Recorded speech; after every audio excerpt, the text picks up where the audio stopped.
de Economía, actualmente el secretario de Hacienda de La Matanza, y así seguirás, ¿no?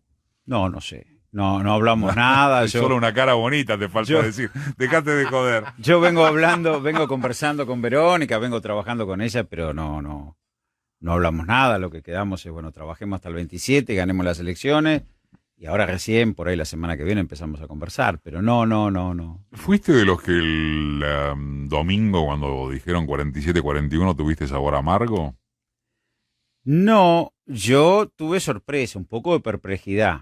Digo, a ver, que Macri haya incrementado 2.300.000 votos, bailando arriba de un escenario, gritando si se puede, digamos que me dio un poco de perplejidad. Pero bueno, digo, nada, se ganó, perdió en primera vuelta, es la primera vez que un presidente no puede ser reelecto y pierde en primera vuelta, y la diferencia va a terminar, es 8 puntos y probablemente termine en un poco más cuando termine el escrutinio definitivo, ¿no? En Pero lo cualquier país eso fundamental... es paliza, ¿eh? Sí, sí, es Si paliza. sos gobierno y la oposición te gana por 9 puntos y no lográs una Después reelección, de solo 4 años. después de solo 4 años, en cualquier país eso es paliza. Después de construir lo que vos quieras. No, ellos van a construir, digamos, lo que tenés como dato novedoso es que las fuerzas de derecha están movilizadas, están activas. De hecho, Macri juntó 300.000 personas en el obelisco, no se lo podemos negar, y están buscando impugnar esta coalición que llega hoy al gobierno. Eso sí está planteado, y están disputando en el terreno de la calle, están disputando en el terreno de la política. Esto sí es novedoso. Esto es novedoso. Ahora, el hecho concreto y real y lo fundamental es que a la noche del domingo hubiera presidente electo, que se impidiera un desmadre cambiario. Todo eso se logró. No lo decimos, eso parecería una cosa obvia, pero si vos tenés presente que en La Paso, Macri, hasta las 10:30 de la noche no dio un dato, nos mandó a dormir y al otro día el dólar se fue de 50 a 60 y dijo, embrómense por votar como votan, digo, entonces, pero bueno, yo creo que ahora la diferencia final me parece a mí... Va a ser un poquito más. Sí, va a Te va estar a en 10, acercar más a 50-39. va a estar en 10 puntos probablemente, Sí. la diferencia final, que es propio de lo que pasa en el escrutinio definitivo. Ahora hay que gobernar lo que tenés enfrente, y esto vos mencionabas la despedida de Bullrich, creo que están preparando una despedida a Macri. Ajá. Es una derecha movilizada, que no estaba Haciendo política. haciendo política. Haciendo política en las calles como decían que no había que hacer. Movilizada. Eso sí es un dato nuevo de la política argentina, si me lo preguntas. Siempre era, bueno, la política es para otros. El tipo que decía yo soy apolítico era el encubrimiento, yo soy de derecha, y no lo podía decir porque en Argentina queda mal decir soy de derecha. Por ahí vas a España y te dicen yo soy de derecha. Sí. No forma parte de un... En Argentina es vergonzante. Es vergonzante. Entonces, bueno, hoy tenés tipos que están movilizados, que están defendiendo a Macri. Macri hizo un discurso nosotros y ellos. Estamos acá para defender nuestros valores. Algo que significa un montón de cosas. Digo, alguien la caracterizó como la Argentina blanca, si querés, pero no quiero, producto de lo bueno que hizo Alberto poniéndose la gorra, integrarnos todos. Pero me parece que hoy hay una derecha que está movilizada y que yo supongo que expresa el 25 o 30% del país, que está activa. ¿Pero es novedad o la novedad es solamente que estuvo en la calle? Digo, la historia no es circular en algún punto. En Argentina la historia es circular y tiene mucho que ver con el peronismo. No voy a decir ninguna genialidad, vamos a parafrasear a Cook, el fenómeno maldito del país burgués, aquella cosa en la cual el peronismo es muy eficiente para distribuir renta, pero cuando se acaba la renta para distribuir encuentra un límite y entra en crisis, Sí. y hay una contraofensiva, y el ciclo vuelve a empezar como Sísifo, se cae la piedra y la volvés a subir. El peronismo no permite que se realice un proyecto conservador que tuvo 3 décadas de vigencia como en Chile. No puede pasar eso, Macri se va a los 4 años, es categórico eso. Pero a su vez después no puede consolidar un proyecto, si querés llamarlo, definirlo, nacional y popular, que pueda ser sustentable en el tiempo y que haya un piso de derechos que se alcanzaron que se sostengan. Con un dato nuevo que hay en el mundo a partir de la década del 80, pero con mucha fuerza a partir de los 90, que el capital financiero te permite revertir rápidamente las conquistas. Es decir, La Revolución Libertadora, por ejemplo, hubiera querido financiar las importaciones y romper la industria, pero no tenía quien se la financie.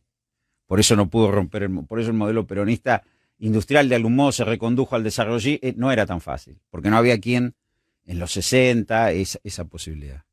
También por eso se obturaba la democracia de un modo más brutal, ¿no? Ujú.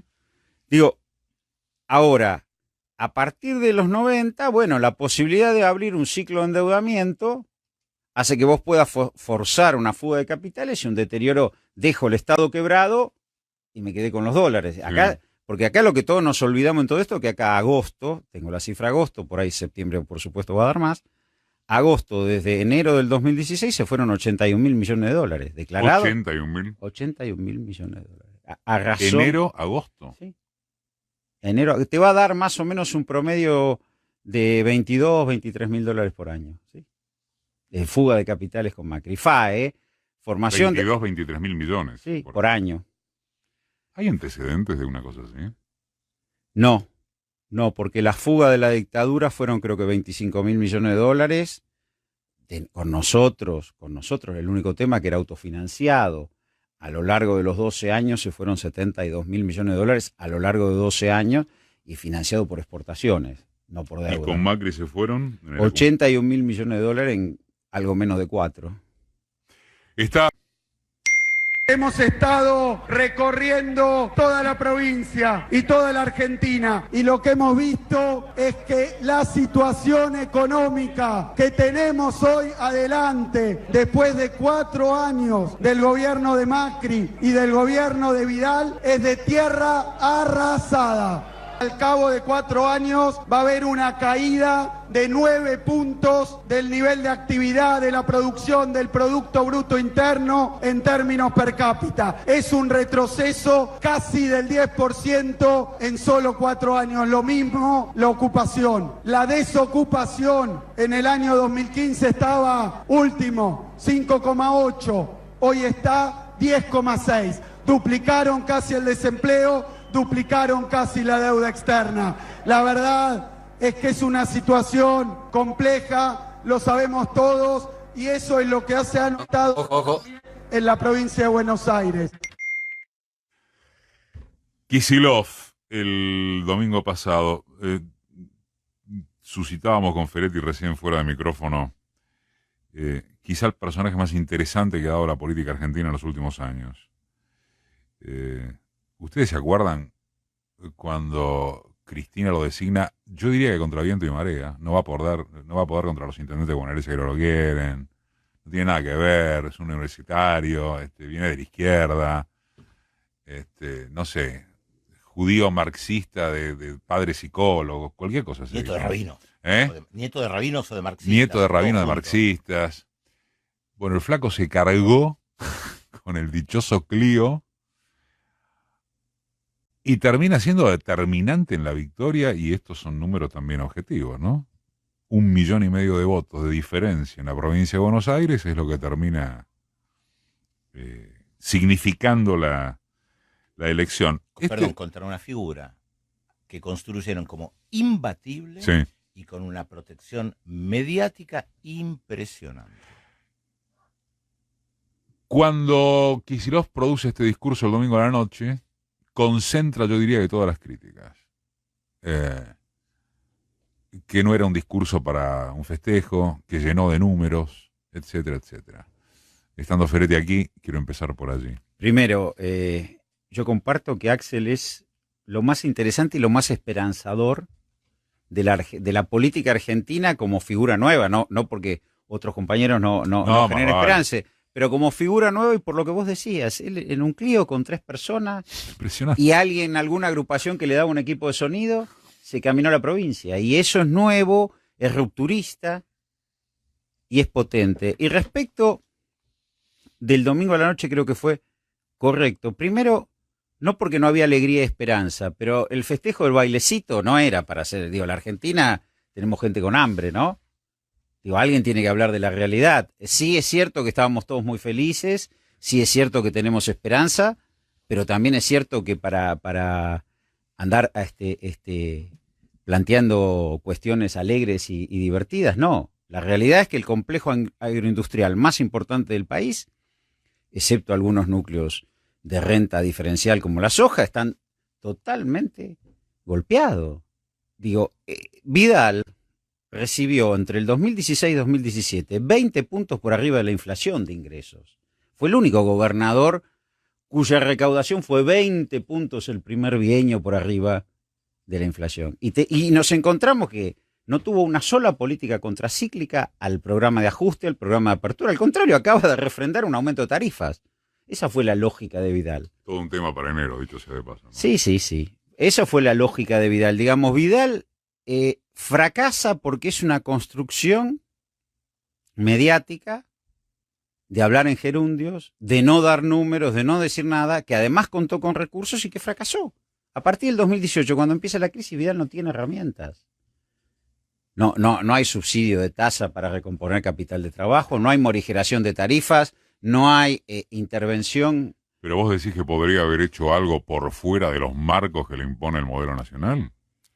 La provincia de Buenos Aires, sí. Si yo te dijera una provincia de tamaño más chico, no. Ok. Y hasta por ahí, ¿no? Habría mucho que discutir de los estados subnacionales. Argentina es un país más federal de lo que se dice habitualmente. Sí, no, sí. De lo que se dice. De lo que se dice habitualmente. Y te pongo, no vamos a hacer una elegía de Duhalde, pero Duhalde frente a Menem se apropia del fondo del conurbano, no estatiza los trenes, defiende el astillero, trata de que el Banco Provincia se conforme en un grupo financiero estatal con luces y sombras, todo esto poderoso, y es el primero que advierte después de la crisis del 95 que había que salir de la convertibilidad y perdió. Digamos, frase famosa, creo que se lo dijo a Roque Fernández: está todo asfaltado, pero la gente no tiene trabajo. Una definición. Bueno, digo, Vidal es una persona que lo único que hacía era poner caras. Está bien, ahora se enojó con Macri, qué sé yo, bueno, no importa, pero digo... Le acusan de haber tirado la toalla, concretamente. Y haber tirado la toalla, no tenía... Desde las PASO. Al revés. No, eso tiene una parte que es cierta y no, me parece, obvio. Y que respecto de la cual tampoco quiero que nos extendamos mucho porque finalmente es una anécdota de la política, sí, o no ya tanto, creo que sí. Pero Macri se cargó la calle contra sus propios principios. Vidal la abandonó. Vidal, la derecha movilizada, esa que decís en las porque calles. Vidal no es rica, me parece, no es parte de la élite. Digo, creo que de todo ese grupo, Vidal es la única persona que no proviene de una familia ultra acomodada. ¿Pero y qué tendría que ver eso con que tiene no que volver a la y tiene que volver a la política en términos tradicionales, digamos. No se puede ir a una mansión en Roma, o si se pudiera no la puede mostrar, digo, pero qué sé yo. No, se vuelve a la casita de los viejos. Bueno, y eso obliga a tener cierta sensatez en el manejo de la política y tratar de adoptar, ser parte del sistema político. Me parece que la visión de Vidal no es la que puede tener Peña Brown, la que puede tener Macri, Blanco Villegas, la que puede tener Dietrich. Me parece que Vidal dice, yo rompo todo y después ¿qué hago? ¿Dónde voy? Ella lo que trata de retirarse ordenadamente, dice, bueno, perdimos, me retiro ordenadamente, retengo un caudal de votos, que no es poco tampoco, ¿no? Un tercio del voto de la provincia, y desde ahí trato de reconstruir en la política clásica. No es lo que hizo Macri. Macri buscó en todo momento la impugnación de este proceso político. Estabas en que la provincia, aún en los marcos de un modelo despiadado como este, podría haber tenido algún tipo de diferenciación. De diferenciación. Por eso citaba el ejemplo de Duhalde. Digo, a ver, nosotros vamos a recibir Axel y Verónica van a recibir una provincia que tiene un endeudamiento en moneda extranjera, ¿sí? De casi 10.000 millones de dólares en moneda extranjera, cuando no generó... 12.000 no eran. 12.000 es el total, pero ahí está computado pesos dentro de eso. El 80% es moneda extranjera. ¿Y entonces? Bueno, eso por un lado. Por el otro, tenés un problema que la adhesión al pacto fiscal te licuó la principal fuente de recaudación de la provincia, que es ingresos brutos. Por el otro, tenés un proceso en el cual te hiciste cargo por el presupuesto del año pasado que se votó y que los gobernadores se lo impusieron a Macri, de Denor y de Sur y de AISA. Estás en el peor de los mundos. Ahora, con respecto a lo que nombrás de la deuda, me parece que una de las cláusulas que algún día se tendría que poner es que las provincias no pueden emitir deuda en moneda extranjera, no pueden tener... Si el mercado de cambio es 1 Supongamos que se hace el mejor de los ajustes en cualquier provincia y tiene los pesos para pagar, va al Banco Central, el mercado de cambio es uno. ¿Cómo va a emitir una provincia que recauda en pesos deuda en moneda extranjera en el mercado internacional? ¿Cuándo se comenzó con eso? A Y emitir en deuda los en 90, en moneda- los No 90. solo la provincia de Buenos Aires. No, varias, incluso provincias peronistas. Digo, pero eso debiera en algún momento restringirse, que la provincia si quiere que emita deuda en el mercado local, en pesos, salvo que me dijeras que hay una provincia que recauda en dólares, bueno, qué sé yo, que securitice las regalías Bueno, petroleras. Córdoba, ¿no? ¿Qué sé yo? Que medio Texas. Sí, no sé si es medio Texas. ¿Te parece peor o mejor? Me parece que Córdoba está pesando una cuestión ideológica de varias historias. La pérdida de un liderazgo importante como el de la Sota, que probablemente podía haber discutido en otros términos. El componente radical que siempre existió en Córdoba, ¿no? Hay un sustrato radical y hay un radicalismo que hoy está girado a la derecha. Yo respeto a los compañeros como Leopoldo Moró, como inclusive muchos sectores del radicalismo, Nito Artaza, Ricardo Alfonsín, pero me parece que hay un radicalismo, una base electoral del radicalismo que está girada a la derecha y que difícilmente cambie. Hay una pérdida de identidad importante. Me parece que Córdoba expresa también eso, un viejo voto radical que está bancando otra cosa. Llegó Moca. ¿Qué haces, Edgardo? Estaba metido en los temas de Moca, ahora que hable Moca. No, ahora que hable Moca, no. Feletti, ¿cómo andás? ¿Cómo andás, Edgardo? Correte más para el ¿Allá? micrófono. Ahí estoy, sí. bien. Hoy en la nota editorial citábamos tu excelente columna para la tecla ñ. Y con Roberto, además del editorial, con Roberto también empezamos hablando de eso. Acerca de que más allá de que se pudiera haber esperado una diferencia más amplia, ahora resulta ser que quieren cambiar la derrota por victoria. Sé que yo no lo encontré de casualidad, lo tenía medio subconscientemente, una columna de Joaquín Morales Solá del 13 de diciembre de 2015. Una columna cuyo contenido recomiendo, porque es 13 de diciembre. 13 de diciembre, 3 días después de la asunción de Macri. No voy a desarrollar el texto de eso, porque No, además te pediría, no por lo favor. memoricé, además no quiero someterlos a ningún régimen violento. Pero se podría traducir así. Si esto fracasa, tenemos populismo hasta no se sabe cuándo. Pero el tono dramático de esa apelación al éxito de Macri, yo creo que hay que volver sobre eso porque nos da una conciencia más rigurosa de lo que acabamos de protagonizar. Porque, De darse cuenta de lo claro, que como vos decías hoy en el editorial, existe una especie de ¿dónde están los 20 puntos? Yo quiero mis 20 puntos de Yo quiero mis diferencia. 20 puntos. Yo quiero mis 20 puntos de diferencia. Y eso nos está, utilizo la primera persona, pero no es mi caso, pero le está quitando al pueblo que decidió esta hazaña política, le está quitando el sabor de la victoria, la conciencia de la victoria, y es una forma de soslayar la riqueza y la dificultad del periodo que viene, porque ese es el tema. Si no lo abordamos con un gran aliento, con una gran esperanza, con una gran alegría, va a ser todavía más duro, algo que de por sí es duro. Bueno, estoy enfrente de una persona que debe estar hablando de eso, ¿no? Pero yo no sé si es la hiper o cuál es la sombra que se cierne no sobre la economía, sobre el lomo de todos nosotros, ¿no? Ahora vamos con eso, que sombra se cierne, sin perder la alegría jamás, digamos, como dice Moca, pero hablemos de las sombras desde ahí, desde la alegría. Están Roberto Feletti, el secretario de Hacienda de La Matanza, el ex viceministro de Economía, Edgardo Moca, politólogo, académico, y con su programa Café Moca, ¿no? Café Moca. Los miércoles a las 17 por Radio Caput. Moca hablaba recién de, sin perder la alegría, por favor, de cuáles sombras hay que prevenirse, sobre todo en el terreno de la economía, seguramente más que en el de la política, por lo menos en una primera instancia. Mirá, Roberto. me parece que la economía, estos tipos, a pesar del enorme apoyo del Fondo Monetario, desmadraron las principales variables de la economía, ¿no? La tasa de interés llegó a 80, la inflación se estima en 60, el tipo de cambio se devaluó aceleradamente.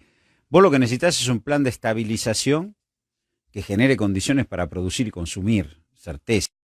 ¿Cuál es la herramienta que Alberto ha puesto arriba de la mesa? La concertación social o el plan. Sí. Es decir, tener un horizonte donde vamos a poner las tres principales: tasa de interés, tasa de evaluación esperada, tasa de inflación esperada, más o menos converjan a un año de plazo, no te digo. Eso Y es que lo vos se- puedas eso es lo tomar que se decisiones. llama tener un programa Sí. del que es acusable Alberto Fernández según los sectores de derecha y del establishment mediático. Bueno, No, bueno, no, tu sí. forma, a ver, este gobierno ha fracasado su plan de estabilización. A Sí. pesar del apoyo internacional, el plan doble cero, emisión cero, déficit cero, fracasó. Tenés todas las variables desmadre. Es raro que a un gobierno le pase que se desmadren todas las variables y además con riesgo de default, porque el riesgo país pasa los 2.000 puntos. Digo, es un fracaso rotundo, ¿sí?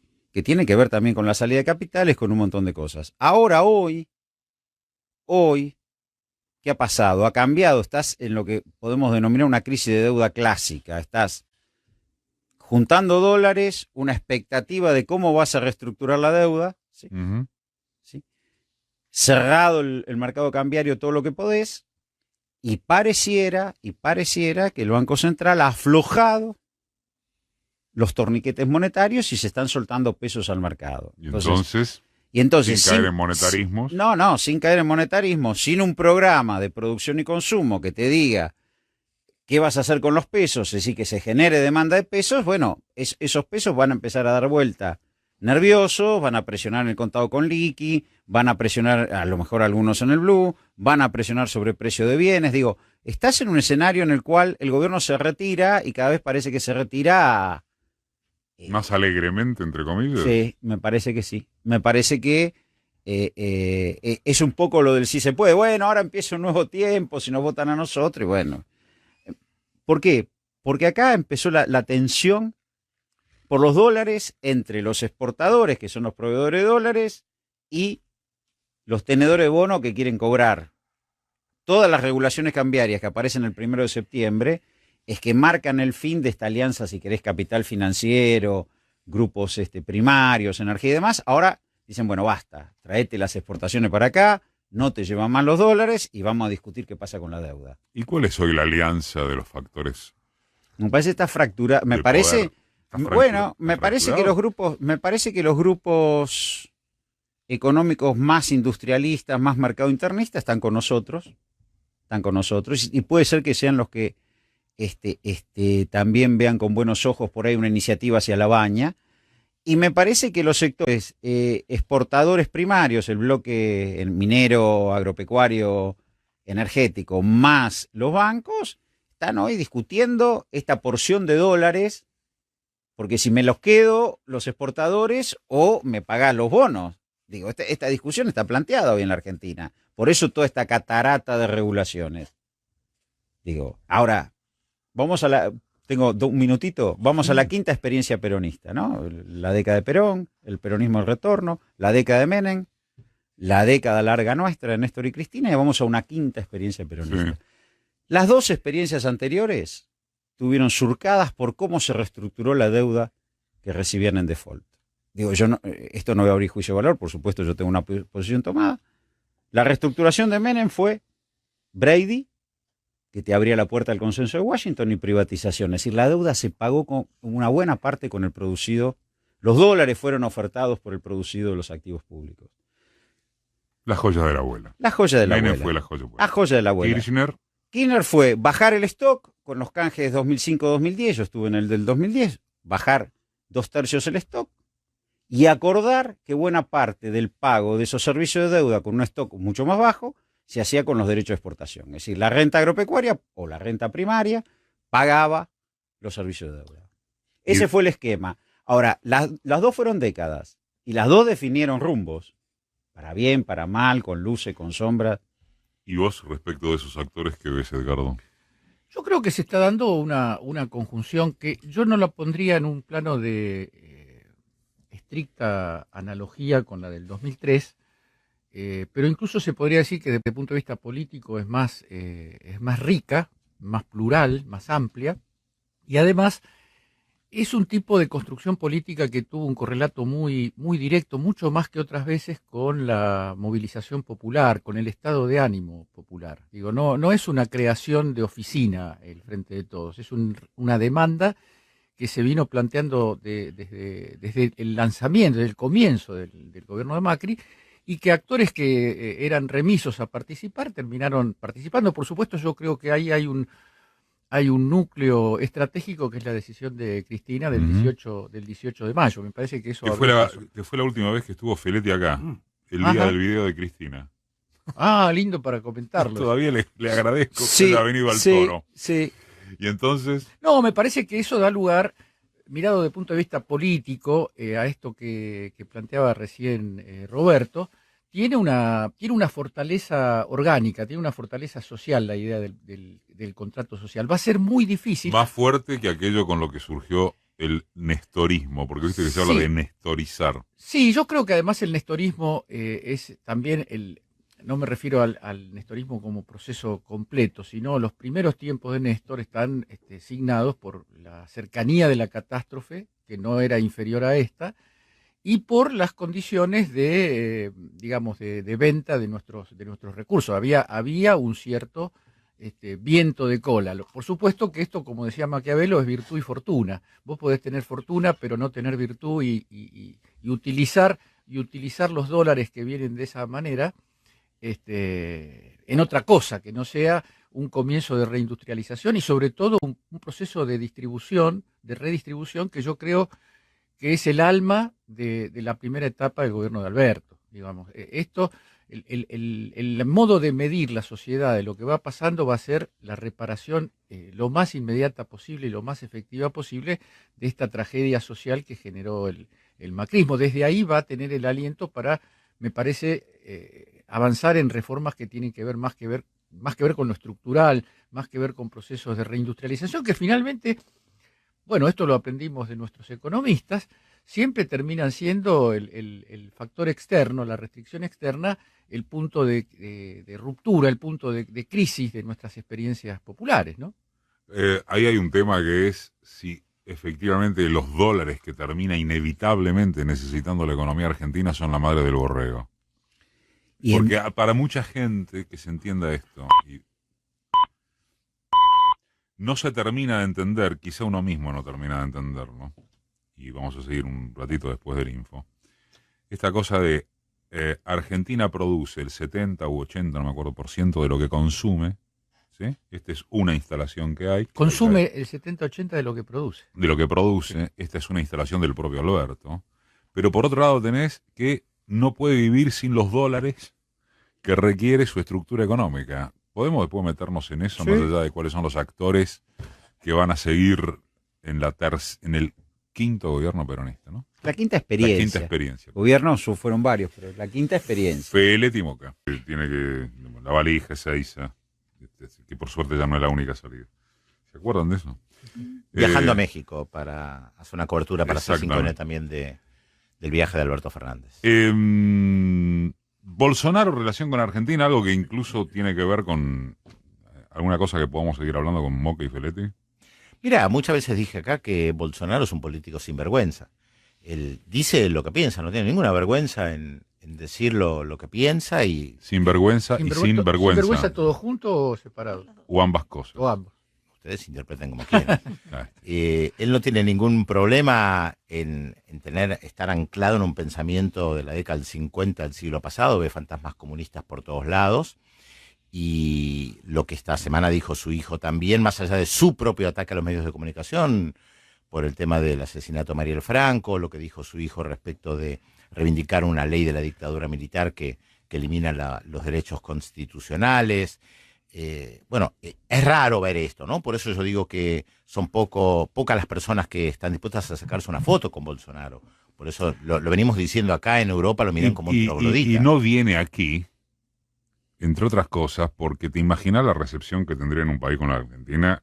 Está claro porque no viene Bolsonaro a la asunción de Fernández, cosa que ya adelantó. Sí, también es real que él como presidente se siente muy tocado si Alberto Fernández fue a visitar a Lula da Silva, que está preso. Pedro, pero protocolarmente, Bueno, dejate está de bien, joder. digo, más allá, Tu juega, aliado esa principal, juega. tu aliado Bueno, en términos es que se comerciales. vuelve a un pensamiento de décadas atrás. No quiero hablar de hipótesis de conflicto, pero recordemos que durante décadas había hipótesis de conflicto entre la Argentina y Brasil, y que uno de los grandes méritos de Lula, de Néstor, de Cristina, Ajá. de Dilma, con todas sus diferencias, fue haber Exactamente. unido muchísimo a Argentina y Brasil. Roberto seguramente podrá aportar mucho más datos económicos que yo, pero lo simbólico, las fotos, el acercamiento fue muy importante. Y vos fíjate que ni siquiera entre Bolsonaro y Macri hubo tanta sintonía. No es un personaje sencillo Bolsonaro. Por eso digo que ni siquiera la derecha latinoamericana lo tiene como un gran amigo. Es un personaje que provoca mucho rechazo. Feletti Moca, marca de radio, Facebook Live, además del aire y de las redes. Habíamos planteado esto de dos instalaciones que hay y que son muy fuertes acerca de cuál es la verdadera estructura económica de un país como para visorar qué. Y habíamos dejado planteado esto de, por un lado, necesitas los dólares inevitablemente, ¿cuántos? ¿Para qué? Y por otro lado resulta que la Argentina, lo que consume la Argentina en un 80% de acá. ¿Cuál es la historia de eso? Bueno, dos temas hay que separarlo. Un tema es el problema de los insumos, es decir, la relación importaciones-producto es 3-1, es decir, del plano comercial. Si vos querés crecer, que la economía argentina crezca 5%, tus importaciones van a crecer 15%, más o menos. 2,8 en algunos casos, 3, pero ¿Y entonces qué? es 3-1. Ese es el costado comercial, ese sería, si querés, la dependencia externa de los dólares para producir. Ahora, Por cada dólar que... por cada punto que Perdón. crezca el producto, te crece 3 las importaciones. Y si yo quiero que la economía crezca 5%, que es una cantidad importante, que el producto ese año... Bueno, las importaciones crecen 15%. Y vos tenés que financiarlas con exportaciones, con inversión o Con deuda. crédito o con deuda. Son los tres bien. flujos: inversiones, deuda o exportaciones. Durante nuestro gobierno, la gran expansión fue financiada con exportaciones. ¿Sí? Eso sería que vos podés resolver eso. En parte sí, con sustitución de importaciones, con circuitos menos transnacionalizados. Es decir, si todo el mundo quiere estar en la frontera del consumo global, esa relación se te complica, ¿no? Si alguien logra genuinamente una paritaria mejor y se da vuelta y quiere ir a la frontera del consumo global, te va a estar demandando dólares, con lo cual esa tensión es mayor. Ahora hay otro problema, que es la cuestión financiera, que esa sí es más grave, que es que todas las grandes empresas, y subordinadamente presionan sobre el resto, valúan sus patrimonios y sus ganancias en dólares. Entonces yo tengo un excedente en pesos e inmediatamente lo dolarizo. Ujú. Y presiono sobre el mercado cambiario. Ya no es un problema productivo. Si fuera el problema productivo este 3-1, bueno, sería soluble y sería manejable.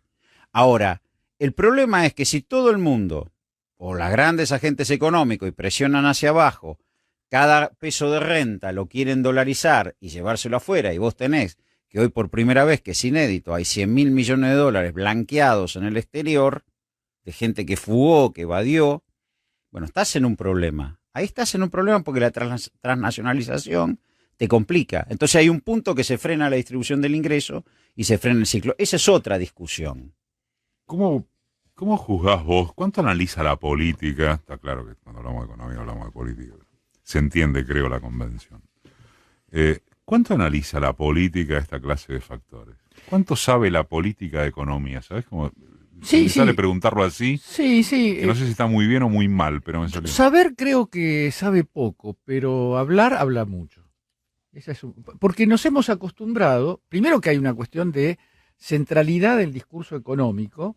No estoy hablando en el espacio que hoy estamos sentados acá, pero la centralidad del discurso económico en la Argentina y en todos los países que atravesaron o atraviesan experiencias neoliberales, es prácticamente imposible hablar de política porque siempre está... hay una especie de custodia, de control del discurso político en la economía. Es decir, las fronteras de la posibilidad política las traza la economía. Entonces es imposible no tener... Cuando debería ser exactamente al revés. Efectivamente, pero De hecho te demanda un nivel de destreza en el manejo, por lo menos en el manejo de las cosas más elementales, que en otra época no era así. Es cierto que la otra época a la que me estoy refiriendo es una época de cierta simplificación del discurso político, de un economicismo distinto, de la noción de clase como un ente dado, digamos. Hoy eso se complejiza, pero yo creo que la complejización ha llevado también a una especie de abuso, ¿cómo decirlo? Abuso profesional, corporativo, ¿no? Y el discurso político, abuso profesional, corporativo, economicista, y al mismo tiempo el discurso político empieza a recuperar en épocas de viraje como un nivel de autonomía, un nivel de posibilidad, de desafío que, por ejemplo, cuando hoy se pregunta cuál es el plan, qué se va a hacer con la economía, la respuesta automática es una concertación social. Sí. Es la primera vez en la vida que ocurre eso. La concertación social aparece siempre en el horizonte sobre ciertas bases programáticas que se han establecido previamente al contrato o al acuerdo social.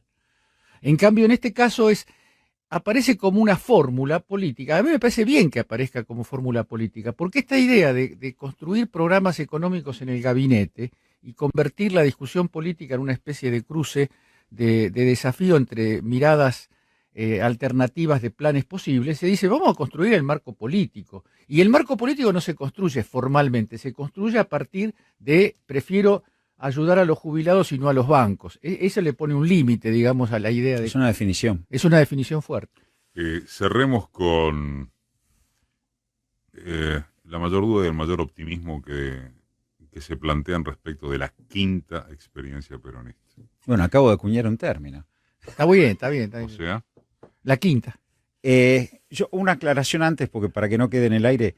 Argentina podría, digamos, hacer que todos los argentinos estén vestidos, comidos y viviendo bajo techo. Si ordenara, tenemos fibras naturales, algodón, lino, textil, construcción y alimentos. Ahora, esa asignación de recursos para lograr eso implica que vos te alejás de la frontera del consumo global. Y esa es la tensión que nunca se puede resolver. no se termina de entender. ¿Por qué te alejas del consumo global? Y porque si vos ordenás una asignación de recursos en función De vivir. construcción, Sí, bajo textiles, techo, comida y ropa. y ropa, ¿sí?